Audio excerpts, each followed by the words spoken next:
Prendrons dans Genèse au chapitre 12.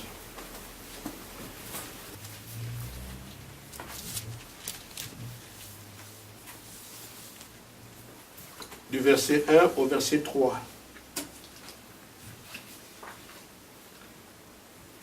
L'Éternel dit à Abraham, va-t'en de ton pays, de ta patrie, de la maison de ton père, dans le pays que je te montrerai. Je ferai de toi une grande nation, je te bénirai, je rendrai ton nom grand, et tu seras une source de bénédiction. Je bénirai ceux qui te béniront, et je maudirai ceux qui te maudiront. Et toutes les familles de la terre seront bénies en toi. Hébreux chapitre 14, au chapitre 9.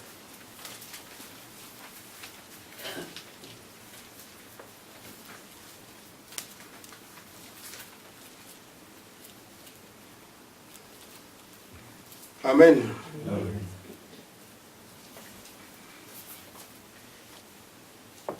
Nous lirons le verset 14.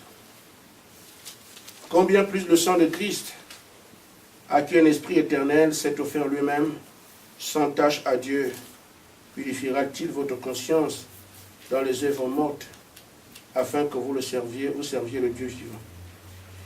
Que Dieu bénisse sa parole. Amen. Amen. Je parle encore du message de ce soir parce que c'est notre mission. L'évangélisation au temps de la fin, c'est de parler du message. Chaque fois que la parole de Dieu a été apportée au cours des âges, elle était apportée sur la base des projets qui viennent de Dieu. Amen. Amen. C'est Dieu qui fixe le cadre de la prédication de sa parole. C'est lui qui connaît les temps et les moments, les saisons. C'est pour ça que nous avons, quand on dit évangile, on a l'impression que l'évangile a commencé avec les apôtres. L'évangile, c'est seulement la bonne nouvelle. Et la parole de Dieu a toujours été une bonne nouvelle pour les croyants. Amen. Amen. Quand Adam est dans le jardin d'Éden, Adam ne prie pas. Amen. Ce n'était pas un homme de prière. Adam vivait seulement la parole parce qu'il était plein d'éternité. Elle est priée pourquoi? Amen. Mais il n'est pas malade, pourquoi il prie? Il lui manque rien de rien. Il avait seulement la mission de vivre la parole, d'ordonner, de commander. Parce que c'était un petit roi, il a été fait à l'image de Dieu. La prédication d'Adam consistait à manifester l'autorité sur la nature comme son père. Amen. Maintenant, après la chute, les choses changent. C'est donc, vous voyez, l'homme qui prie le premier, les deux. Amen. Ils ont forcément hérité ça leur père. C'est Caïn et Abel qui se mettent à chercher la face de Dieu, à prier. Mais en Éden, avant le péché, leur père ne criait pas, ne priait pas. Les choses ont changé. Jusqu'à ce que quand Abraham, dont nous parlons aujourd'hui, entre en scène, c'est le choix de Dieu. Amen. Abraham doit traiter avec Dieu sur la base de la promesse que Dieu lui fait. Quand Abraham prie, il prie en fonction du programme que Dieu lui a donné. Amen. Sors de ton pays, va dans le pays que je te montrerai. Amen. Amen. Adam n'a pas pensé au déluge. C'est lui étranger. Amen. Amen. Il ne peut pas penser à la sortie d'Égypte. Elle n'est pas encore d'actualité. Du moins, Abraham traite avec Dieu sur la base de ce que Dieu lui a dit. Le programme de son heure, le programme de son temps.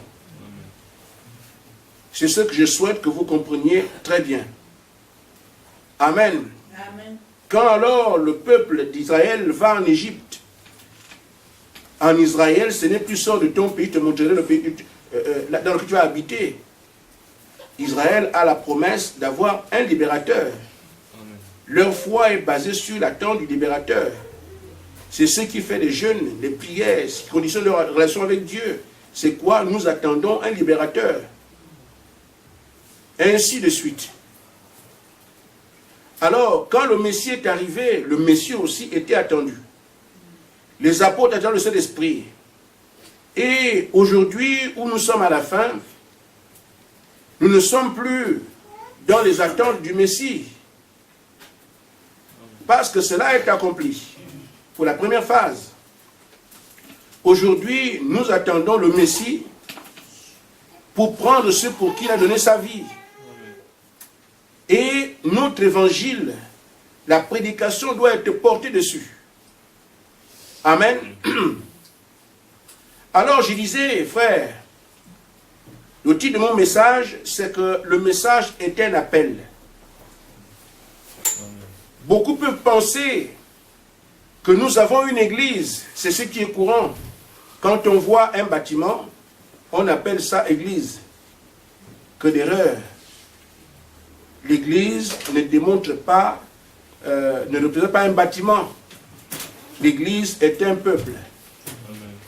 Un peuple appelé à sortir. Quand Israël est en Égypte, il est seulement le peuple de Dieu, mais il devient église quand il rentre dans le désert et que Dieu les conduit. Amen. Mais ce que nous avons comme salle, comme celle-ci, c'est ce qu'on appelle un tabernacle. Ce qui signifie lieu de rassemblement. En d'autres termes, nous sommes ici dans un tabernacle. Amen. Alors, mais quand nous venons dans le tabernacle, qu'est-ce que nous faisons ici? Nous écoutons une voix. Nous écoutons un message. Et nous devons bien discerner et cerner la portée de ce message. Pour ceux qui viennent d'arriver ou ceux qui ne comprennent pas encore, vous n'aurez jamais une religion sur la base du message. Amen. Amen. Vous n'aurez jamais une grande dénomination sur la base du message. Amen. Le message ici, c'est un appel à sortir. Exactement comme Abraham est chez lui. Dieu choisit. Il n'a eu le conseil de personne. Il dit, cette fois-ci, j'ai un programme que je fais, moi, Dieu. Le programme que je fais, c'est que je me choisis un peuple, mais à partir d'un homme. C'est ce peuple qui sera mien, que je conduirai ainsi. Il connaissait la fin d'Israël avant qu'Abraham ne soit. Amen. Il met simplement en manifestation les desseins qui étaient en lui. Amen. C'est pour ça qu'il va vers Abraham, en disant à Abraham, sors de ton pays. Je te montrerai le pays dans lequel tu iras. Dieu connaissait déjà Canaan et toutes ses limites. Amen. Mais pour qu'Abraham puisse aller à Canaan, il a fallu que Dieu s'intéresse à lui. Amen. Canaan ici n'est pas le projet d'Abraham, ni le projet des fils d'Abraham. Canaan est le projet de Dieu.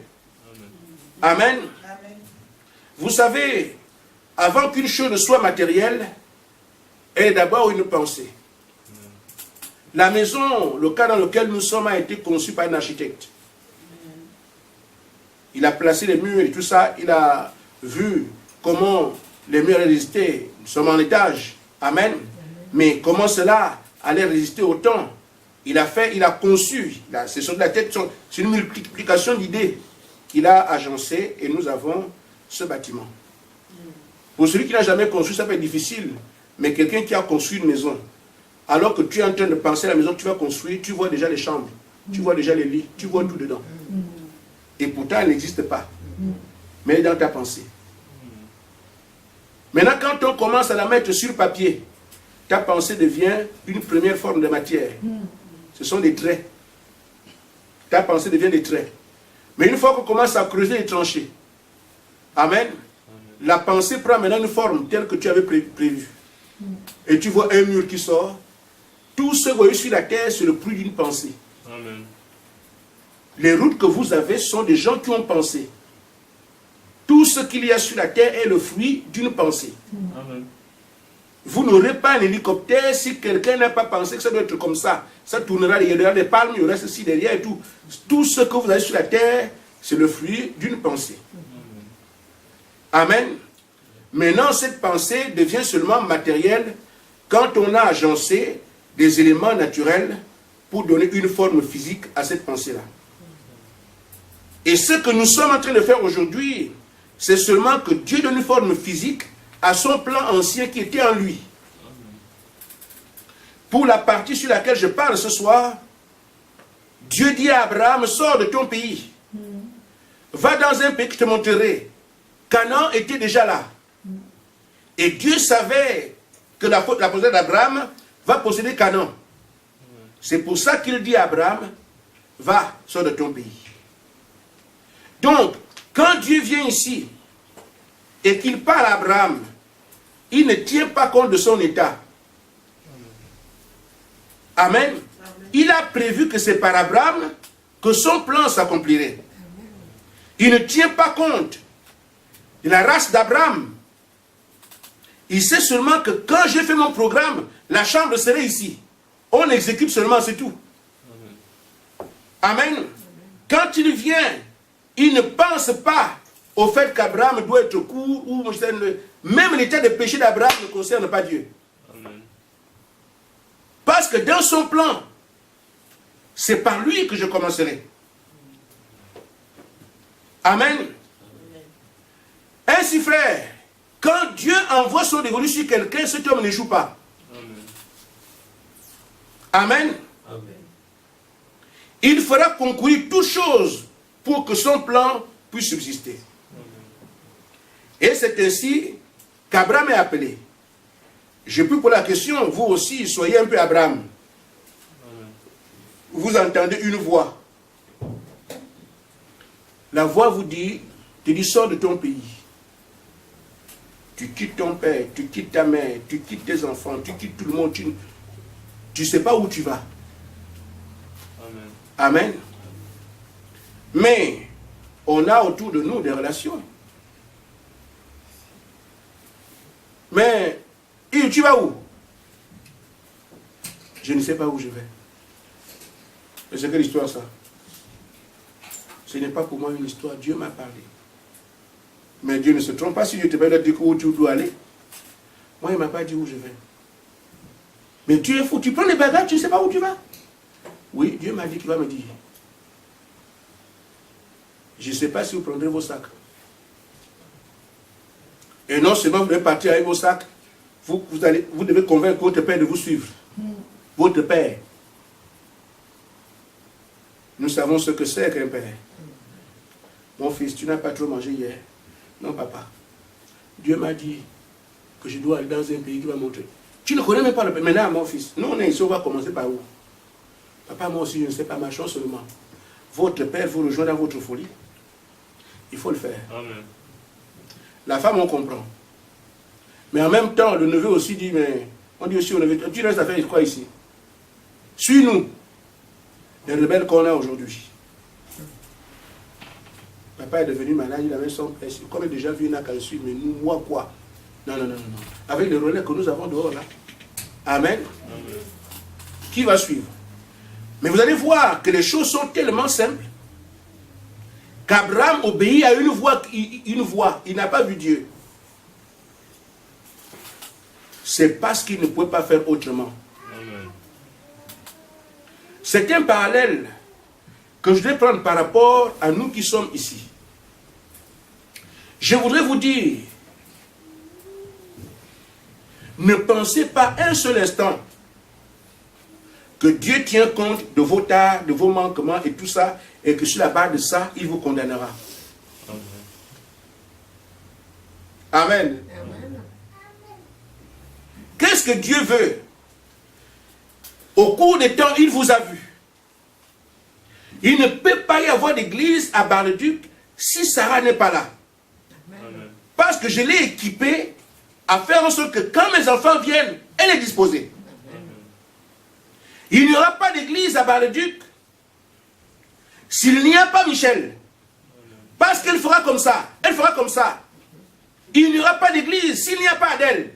Il n'y aura pas d'église sans Francis. Il n'y aura pas d'église sans Régis. Tous, autant que vous êtes ici, il n'y aura pas d'église si Dieu n'avait pas prévu que vous serez là. Amen. Parce que chacun de vous a un rôle à jouer. C'est pour ça que je vous dis, ne regardez pas à ce que vous êtes. Dieu, quand il veut accomplir son affaire, il ne tient pas compte de ce que l'homme est. Il n'aurait jamais connu Abraham. Je vous dis, Abraham était un païen. Amen. Un idolâtre. Amen. Amen. Mais, c'est quand même sur cet idolâtre-là que Dieu a dit, c'est lui. S'il fallait que les gens soient bons avant que Dieu ne commence, à partir de la chute, il n'y a plus rien. Amen. Parce que tous ont péché. Amen. Privé de la gloire de Dieu. Amen. Né dans le péché, conçu dans l'iniquité, chacun de nous. Amen. Mais nous vivons cet état de degrés divers. Chacun a cet art. Amen. Chacun a ses manquements. Quelqu'un peut penser que non, moi je suis mal servi par Dieu.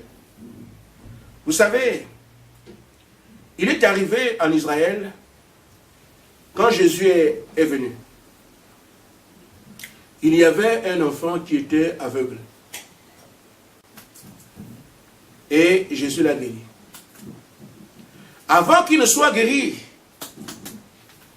les pharisiens ont demandé, mais Seigneur, Dieu n'exauce pas les pécheurs.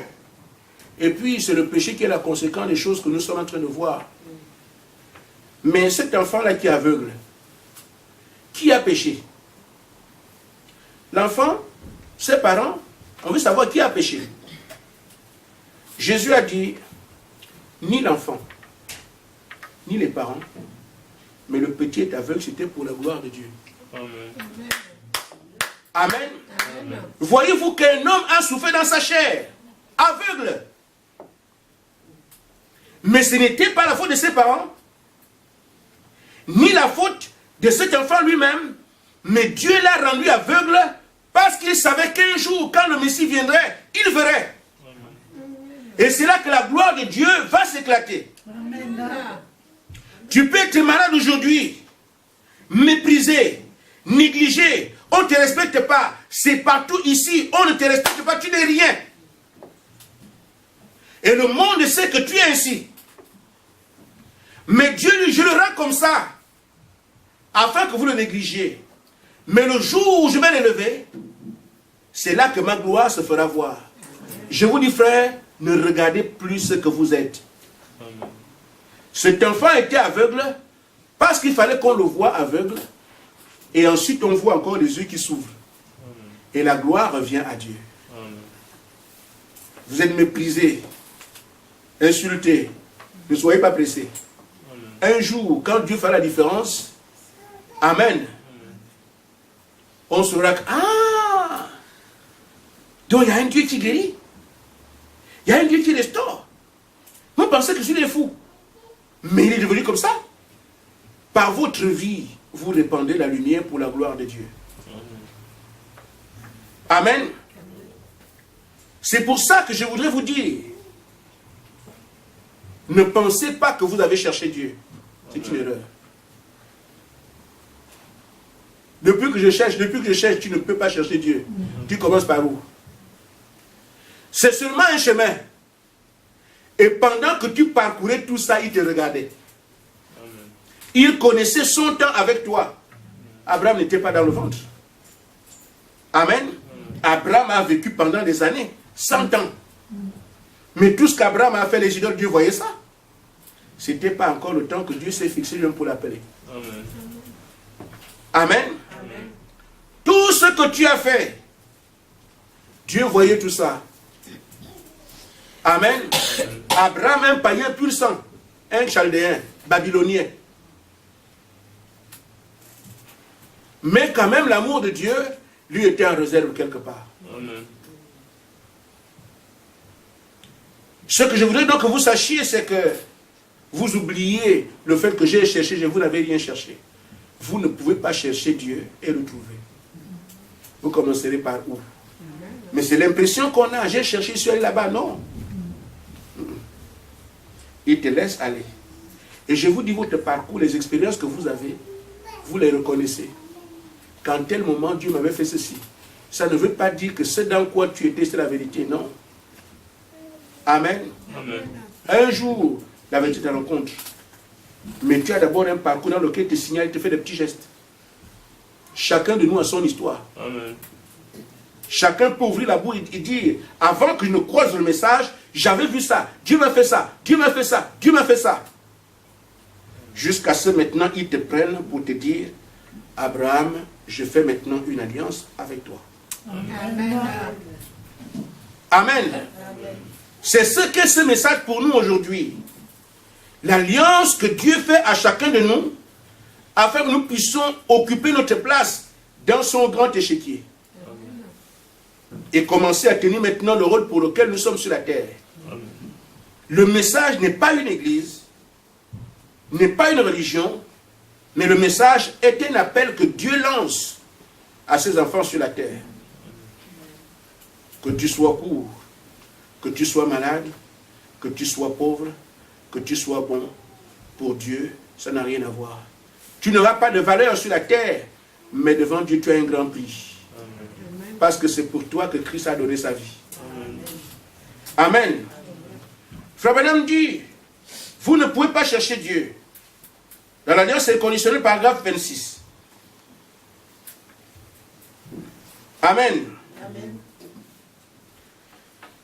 Il dit, il n'y a aucune disposition dans l'homme pour chercher Dieu. Amen. Aucun homme, à n'importe quelle époque, dans n'importe quel âge, n'a jamais cherché Dieu. C'est tout à fait l'inverse. C'est Dieu qui cherche l'homme, ce n'est pas l'homme qui cherche Dieu. Jésus a dit, nul ne peut venir à moi si le Père l'attire premièrement. Amen. Je souhaite donc que vous compreniez ensemble que chacun réalise que si je suis ici, c'est parce que Dieu m'a attiré.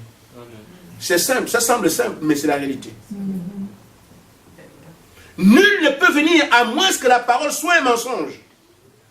Nul ne peut venir si le Père l'a attiré premièrement. Chacun de vous ici a été attiré par Dieu. Maintenant, ce qu'il y a, c'est que tu m'as attiré. Pourquoi? Qu'est-ce que je dois faire? Je suis qui au juste? C'est là que nous avons à patienter. Parce que celui qui attire, il sait pourquoi. Amen. Donc, s'il nous attire ce message, il a forcément un programme. Dieu n'est pas fou. Ce n'est pas un humain. C'est quelqu'un qui ne se trompe pas. S'il t'a appelé, il a forcément quelque chose à faire avec toi. Amen.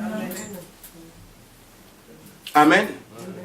Ce qu'il y a à ne pas faire, c'est de confondre l'appel et la commission. Amen. Quand Dieu t'appelle, réponds d'abord. Amen. Amen. Tu as attendu. Tu es passé à gauche, à droite, tu montes, tu descends, jusqu'à ce qu'il t'ait appelé. Tu n'as pas choisi qu'il t'appelle. Tu n'as pas fixé non plus le calendrier pour Dieu pour qu'il t'appelle. C'est lui autant qu'il a marqué qui t'a appelé. Attends encore qu'il te dise pourquoi. Amen.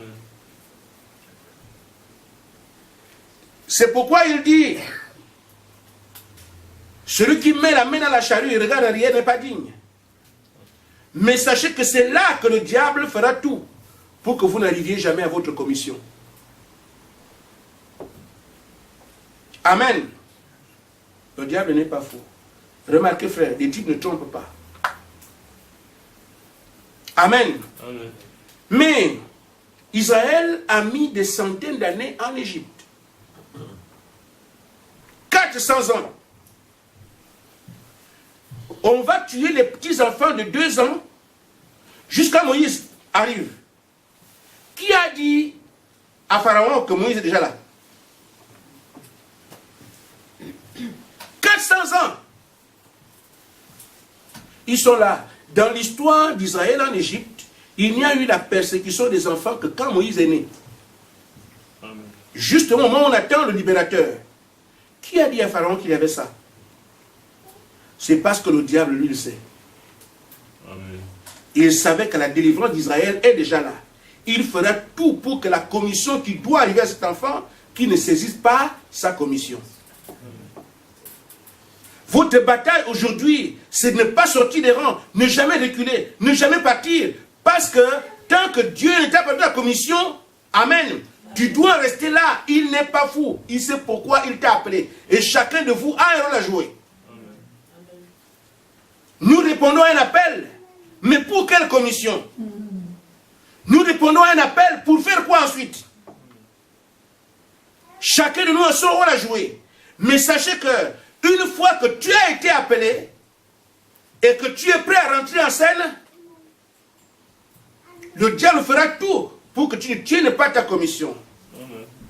Il faut massacrer les petits-enfants. Amen. C'est pour ça que, frère, quand vous croyez, vous avez l'impression que les choses deviennent plus dures. Mais c'est comme ça. Mais Dieu veut faire de vous un fils manifesté. Mais quand tu es un fils manifesté, c'est contre qui? Contre le diable et ses esprits. Vous allez voir quelqu'un charger le fusil, vous lui donnez les balles, tirer sur moi. Non, le diable se débrouille. Pour que vous ne soyez jamais manifesté.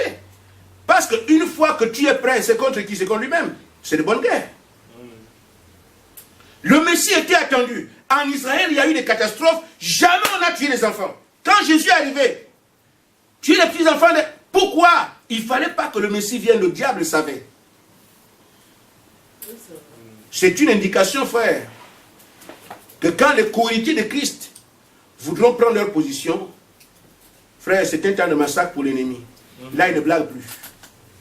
La compassion est finie. Amen. Le sentiment est fini. La compréhension est finie. Qui peut y décider de tuer tous les bébés?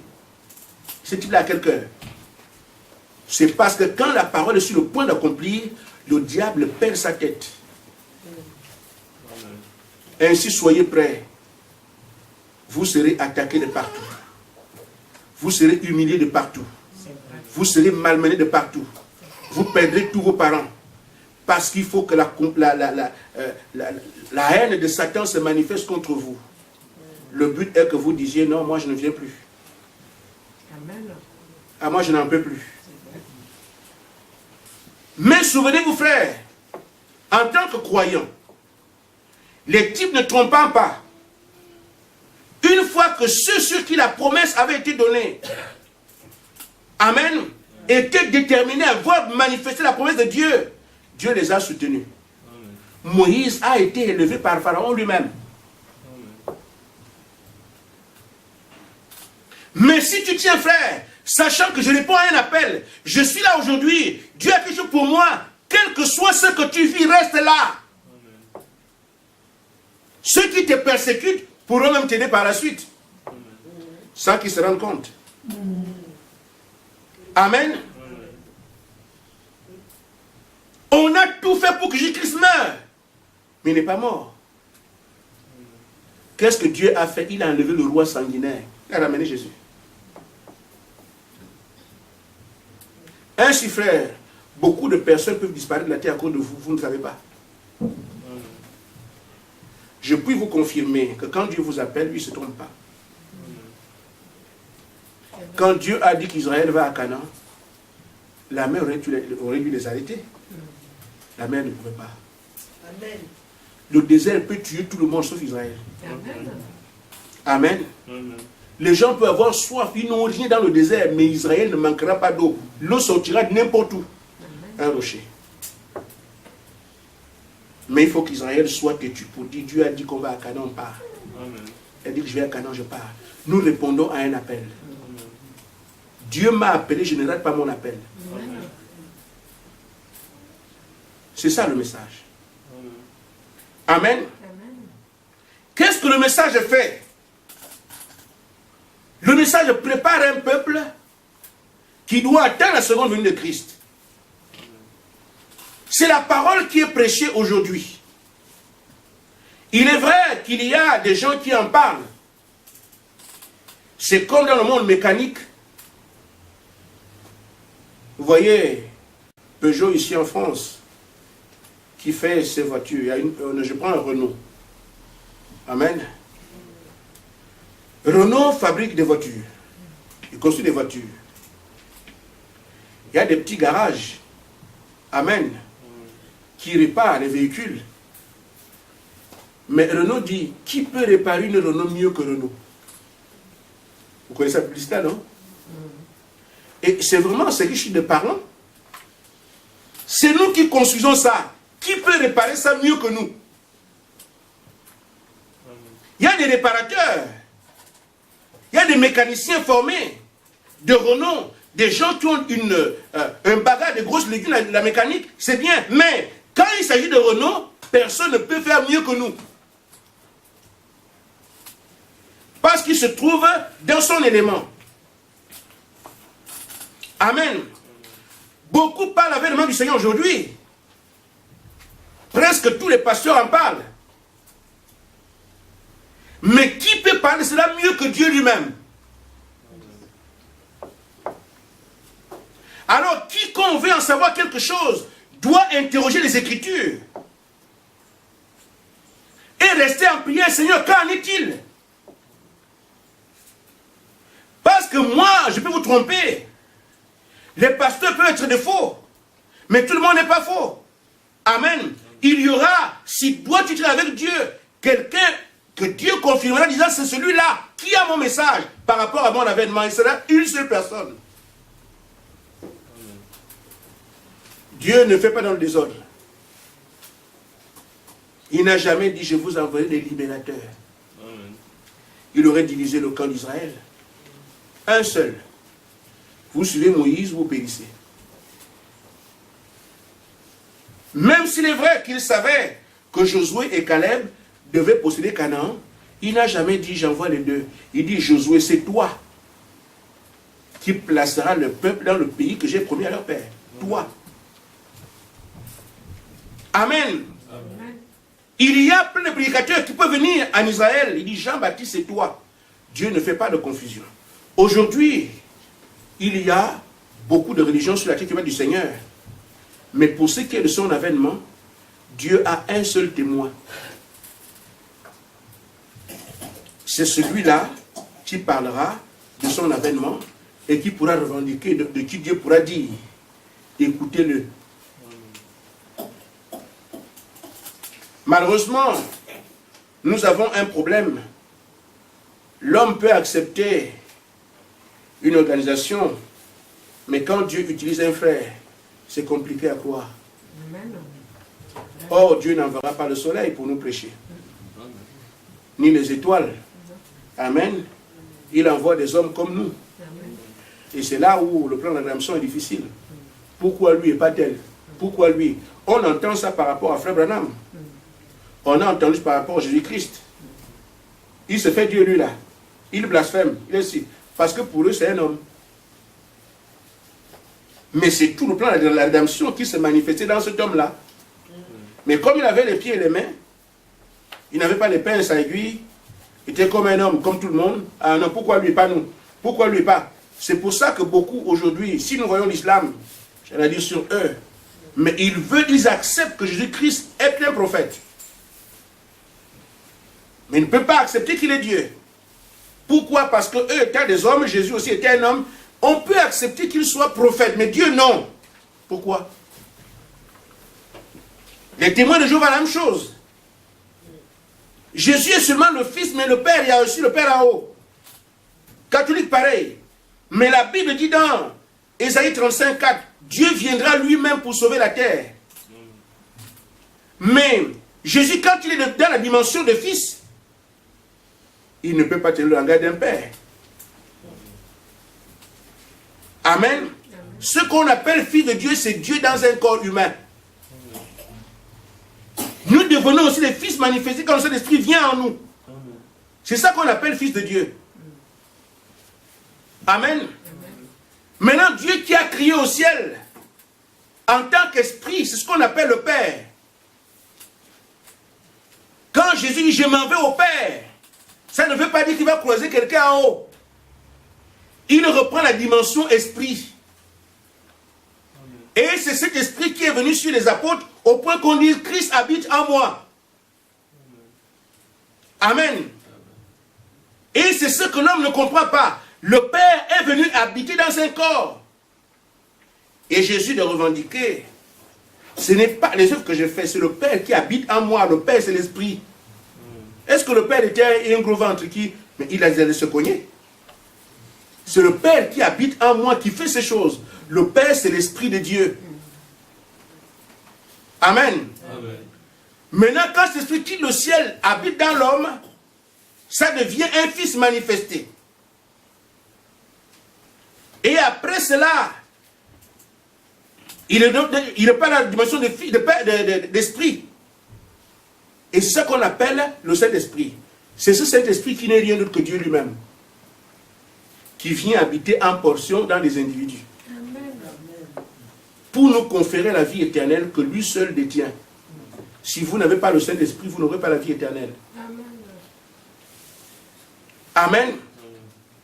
Ainsi, frère, qu'est-ce que les messages font? Qu'est-ce que le message fait? Le message vient pour préparer un peuple. Le met dans la disposition d'attendre la promesse. C'est ce que Jean-Baptiste a fait. Il y avait des pharisiens, il y avait des hérodiens, il y avait des scribes. Ils ont entendu le peuple par rapport à la promesse du Messie. Mais quand le Messie doit arriver, il y a un message, premièrement, qui doit disposer le peuple à le recevoir. Parce que le message qu'eux ils avaient, c'est le Messie viendra. Amen. Mais le message qui rend les choses actuelles, parlant du même Messie, est le message de Jean-Baptiste qui dit « Il est maintenant parmi vous ». Et pourtant, on parle de la même personne. Mais l'état spirituel des gens change. Quand on dit « Il viendra », les gens sont passifs, ça viendra, ça viendra. Ils ne se préparent pas. Or, Dieu savait, il a créé l'homme, il sait ce que l'homme est. Quand ça vient après, il dort aujourd'hui. Mais il fallait encore un autre message pour leur dire, celui qui était attendu est maintenant parmi vous. Il reste seulement qu'on puisse vous le doiter. Et là, ceux qui l'ont entendu, l'attendaient cette fois-ci avec des yeux hagards. Où est-ce qu'on va le montrer? Il est où? Amen. Leur attention est complètement tenue captive par rapport au fait qu'ils veulent le voir. Ils ne sont pas dans le même état que ceux qui ont entendu selon le message qui dit, il viendra. Ceux qui restent avec qu'il viendra, dorment. Pour eux, c'est encore loin. Mais ceux qui écoutent Jean-Baptiste, leur disant, il est déjà parmi nous, ils ont une autre approche de l'avènement du Messie.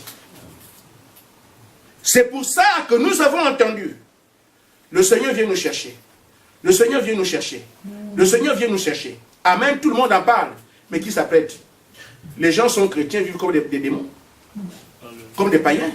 Amen. Mais maintenant, qu'est-ce que Dieu fait? Il envoie un message pour attirer l'attention de ceux qui attendent. Qu'attention, ce n'est plus le temps de jouer. Maintenant, purifiez-vous. Amen. Et c'est ce que je dis à l'église. Le Seigneur vient prendre une épouse sans tache ni ride, ni rien de semblable. Mais nous avons entendu nos frères dire que nul n'est parfait. Ce n'est pas le langage du croyant. Amen. Jésus a dit dans Matthieu 5, 48, soyez parfaits. Il doit y avoir un moyen. Maintenant, quelqu'un qui dit, oh, on ne peut pas être parfait, ça n'existe pas. Quel message donne-t-il? Mais en même temps, ceux-là disent, nous attendons le Seigneur. Et pourtant, on leur dit, vous ne pouvez pas être parfait. Amen. Amen. Mais il y a aussi qui pensent qu'effectivement, je ne suis pas parfait, je le sais. Mais si le Seigneur a dit, soyez parfait, il y a un moyen. Quel est ce moyen-là? Le message qui prépare des hommes parfaits, qui prépare l'épouse parfaite, aura des vitamines pour vous rendre ici parfait. Amen. Amen. Or, il est quand même incompréhensible que nous puissions penser qu'on peut être parfait. Puisque dans Ephésiens 4, 12, les 5 ministères sont pleins dans l'église pour perfectionner le corps de Christ. Amen. Amen. La Bible dit, celui qui a commencé cette œuvre en vous la rendra parfaite. Amen. Mais la foi vient de ce qu'on entend. Amen. Si vous n'écoutez pas le message qui vient pour apprêter l'église à partir, vous ne serez pas prêt. Amen. Le message est un appel de préparation. Amen. Amen. Maintenant, frère, l'église qui est attendue, il faut également que le message vous dise ce que c'est.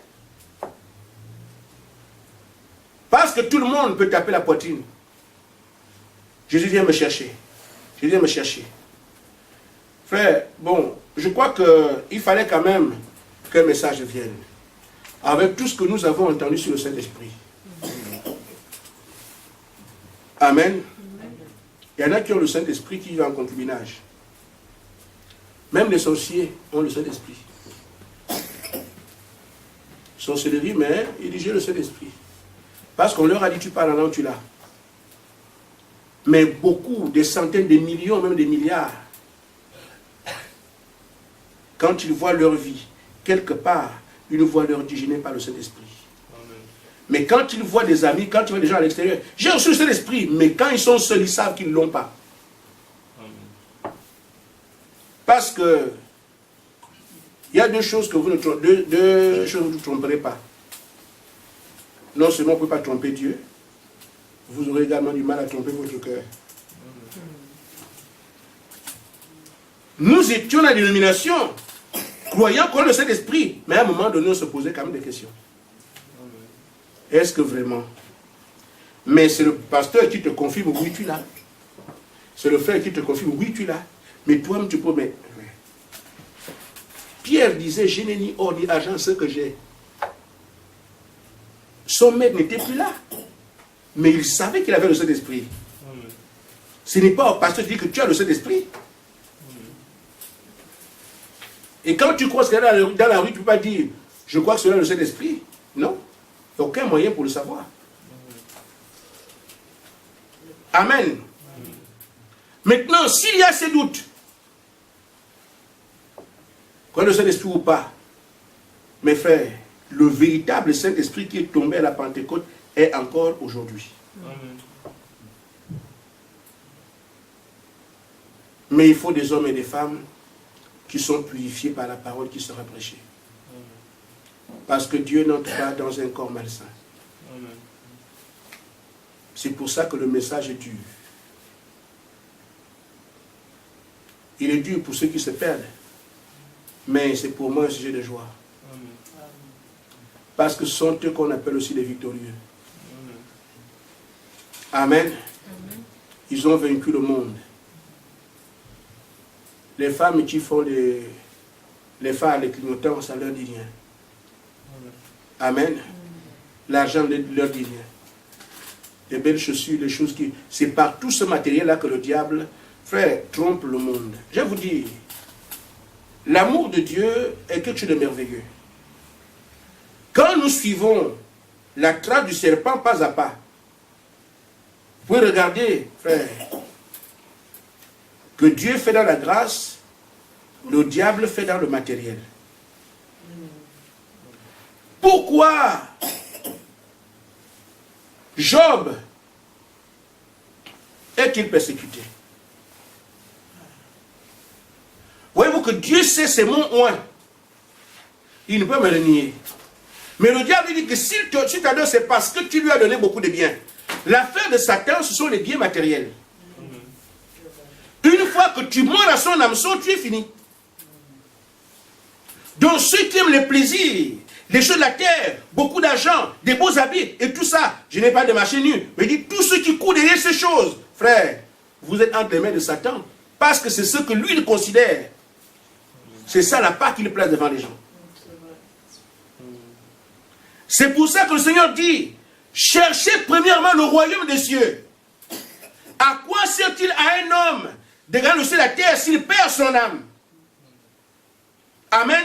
Dieu tient compte de l'âme, qu'il sauve par grâce. Le diable, lui, vit avec le matériel. Il est monté tenter notre Seigneur. Si tu m'adores, dans les royaumes de la terre, tu vois? Amen. C'est la même chose qu'il fera à chacun de vous. Amen. Il propose de beaux habits, de belles voitures et toutes sortes de choses. Vous ne pouvez pas manquer de ces choses-là. Mais le Seigneur dit la principale à chercher. C'est le Saint-Esprit. Maintenant, une fois que tu as le Saint-Esprit, Dieu aussi peut te bénir au-delà même de ce qu'un païen peut avoir. Mais il te bénira en fonction de ton degré de foi. Amen.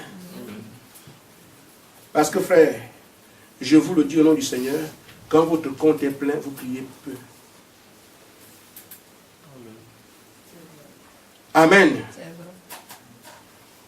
Je vais regarder quelque chose que Frère Branham dit quelque part. Je peux éventuellement vous en parler.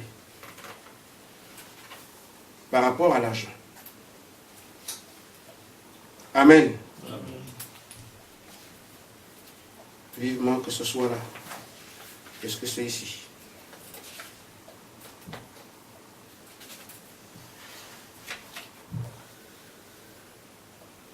Frère Branham dit, lorsque vous avez dans la brochure l'alliance inconditionnelle, paragraphe 11, lorsque vous avez l'œil sur l'argent, cela vous éloigne de Dieu. C'est vrai. Amen. Un œil, pas les yeux. Maintenant, si vous avez deux. Amen. Amen. Donc, frère, l'argent est placé ici comme appât. Les grosses voitures sont placées ici. C'est tout ce que le diable a. C'est ce monde-là qu'il connaît. Il a appâté beaucoup et il va les vaincre par ça. Mais il faudrait des hommes et des femmes qui disent, moi, c'est le Seigneur, c'est tout. Et il y a des pasteurs qui prêchent, vous demandez de chercher l'argent. Amen. Mais en prêchant, ça veut dire qu'on attend aussi le Seigneur. Et pourtant, le Seigneur qu'on attend dit, cherchez premièrement le royaume des cieux, le reste des choses viendra après.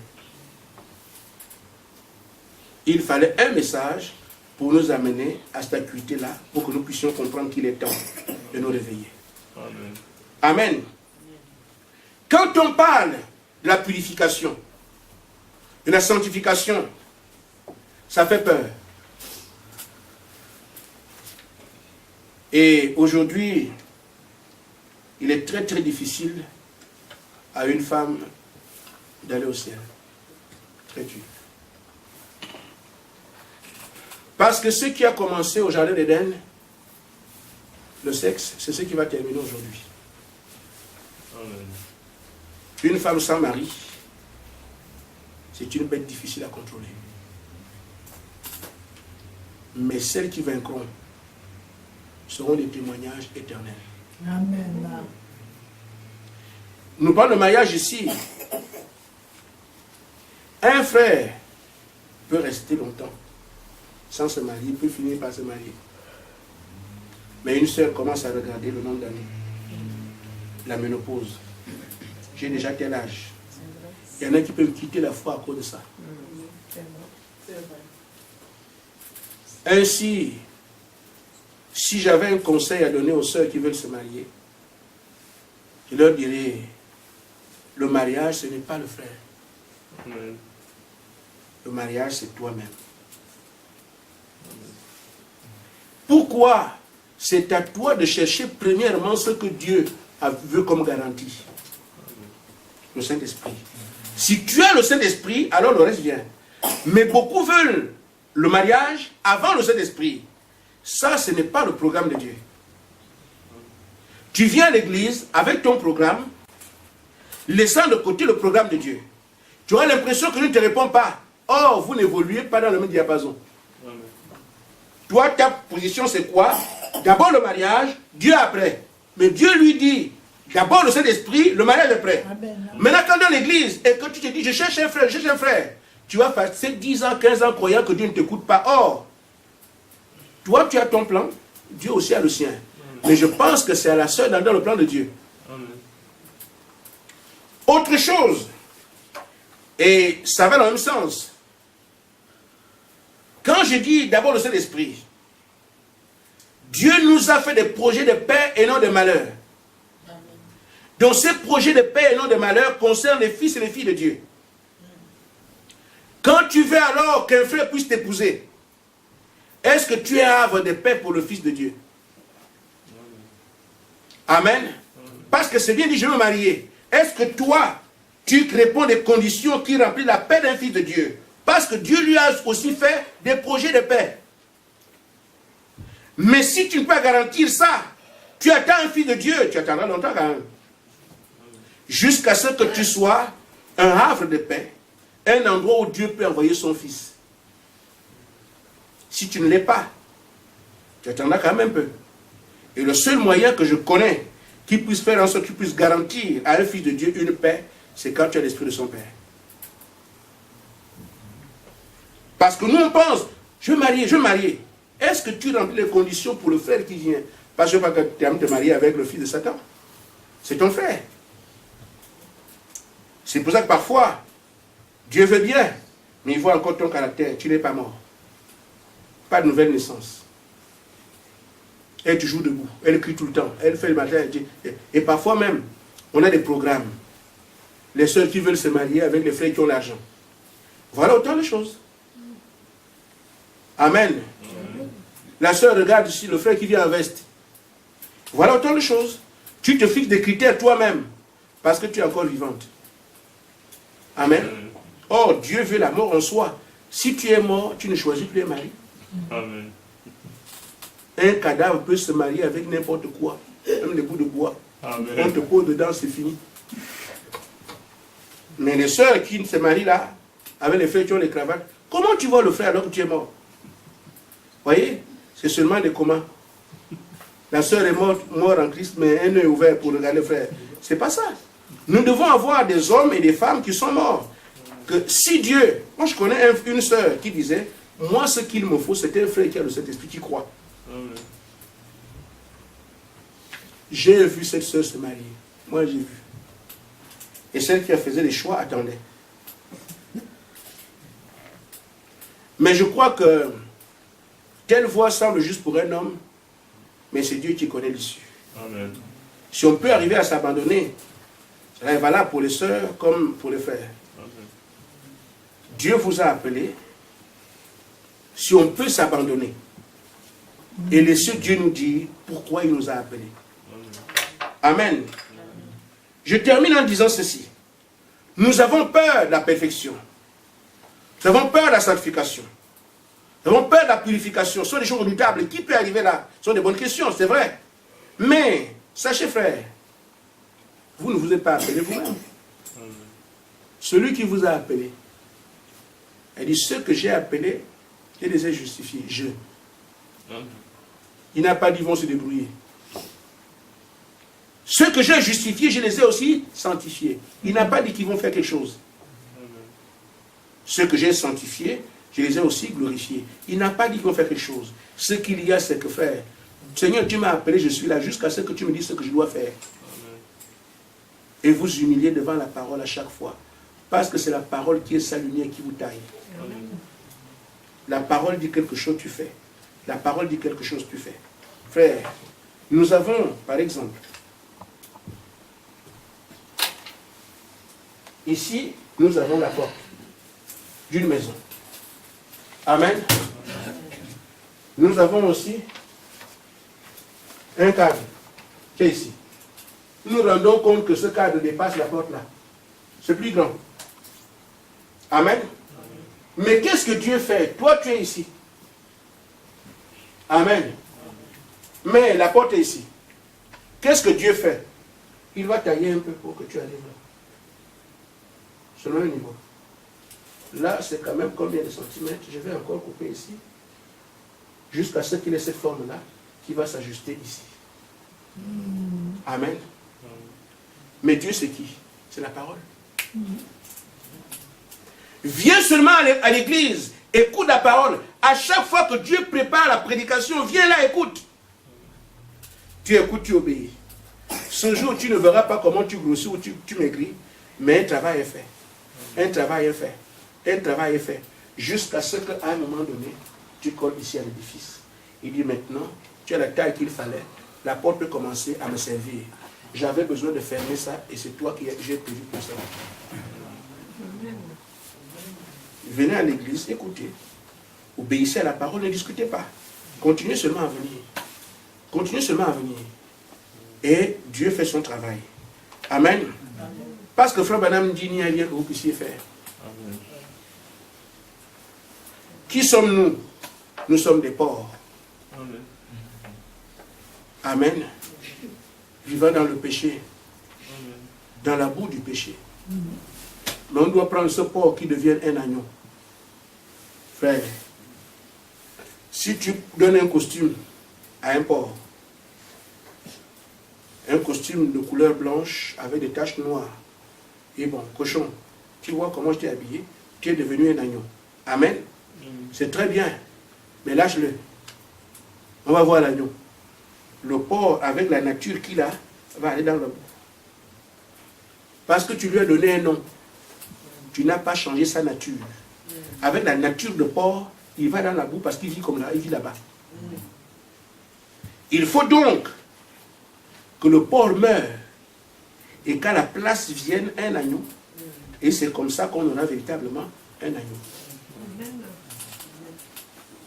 Amen. Mais qui peut faire cette opération-là? Aucun homme sur la terre ne peut changer un porc en agneau. C'est seulement le Créateur. Amen. Comment il va couper le museau? Je ne sais pas. Amen. Lui, il ne fait pas de magie. Mais il amène le porc dans son atelier. Il va te sortir, le porc qui est rentré ici, voici l'agneau. Vous ne savez pas comment il fait. Amen. Mais si un homme essaie de le faire, il va seulement donner un habillage à l'extérieur. C'est ce que nous, les pasteurs, nous faisons. Tu es né de nouveau, frère. Tu es une brave fille de Dieu. Tu es déjà au ciel, frère. Amen. Mais ce n'est pas un travail humain. On peut lui mettre des costumes avec machin, même avec les meilleurs parfums. Laissez-le dans la boue du péché. C'est pour ça que beaucoup de croyants ont cru qu'ils sont nés de nouveau, qu'ils ont le Saint-Esprit, et la vie des péchés montre que la nature du porc est toujours là. Mais si tu te laisses faire à l'atelier de Dieu, la parole taille, tu acceptes. La parole taille, tu acceptes. La parole taille, tu acceptes. Là où c'est dur, tu acceptes. Là où c'est quand même pas un peu bien, tu avances. Jusqu'à ce qu'à un moment donné, tu sors du four de Dieu, tu es rentré un porc, tu sors un agneau. C'est pour ça que Dieu t'appelle. N'aie pas peur. Il a prévu que tu vas être à Canaan, tu vas y arriver. Ça peut durer en chemin, mais tu vas y arriver. À condition de ne pas quitter la commission. Reste seulement là. Amen. Amen. Vous savez, Élisée avait reçu un manteau. Le manteau n'a pas été taillé pour Élisée, vous le savez. Le manteau était le manteau d'Élisée, pas sa frère. Amen. Amen. Mais quand Élie laisse le manteau, Élisée le prend. Élisée doit se débrouiller pour que le manteau lui convienne. Amen. Si le manteau est petit, il fait le régime. Parce qu'il ne peut rien faire s'il ne met pas le manteau. Amen. Amen. Si le manteau est gros, il faut qu'il grossisse. Se mettre à manger tous les jours parce qu'il faut que ça marche. C'est ce que nous sommes frères. Nous devons nous adapter à la proposition que Dieu nous fait. La proposition aujourd'hui, la robe d'Élie, c'est le Saint-Esprit. C'est un type du Saint-Esprit qu'on prend après avoir traversé le Jourdain. Donc, si Dieu nous appelle au Saint-Esprit aujourd'hui, c'est à nous. S'il est tellement serré de jeûner, perdre du poids. S'il est tellement costaud, adaptez-vous, puisque la parole, si on se soumet à la parole, c'est elle qui nous donne la forme.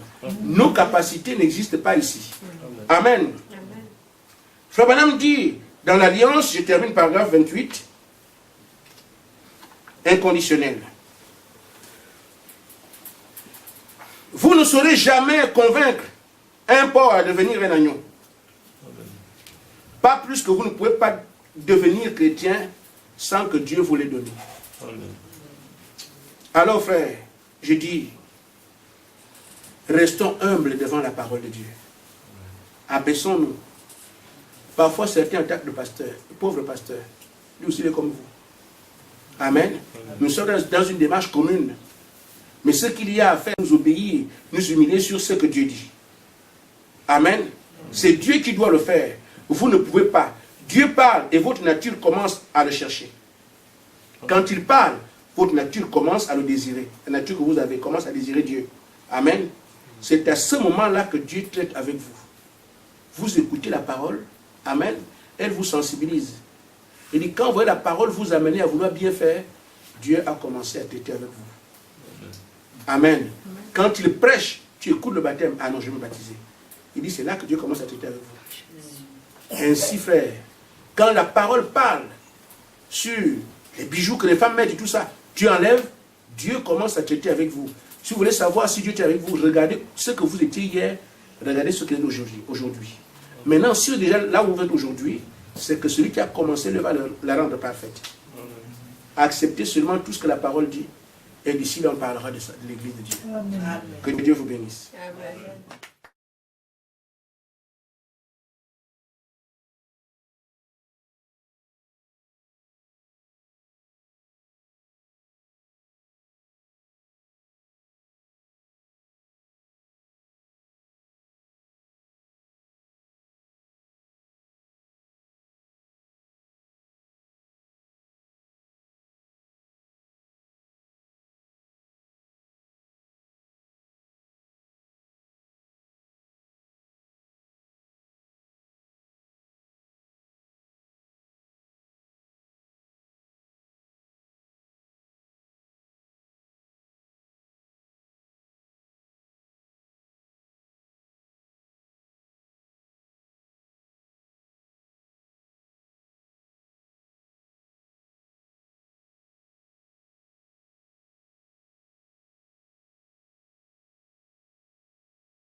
Amen.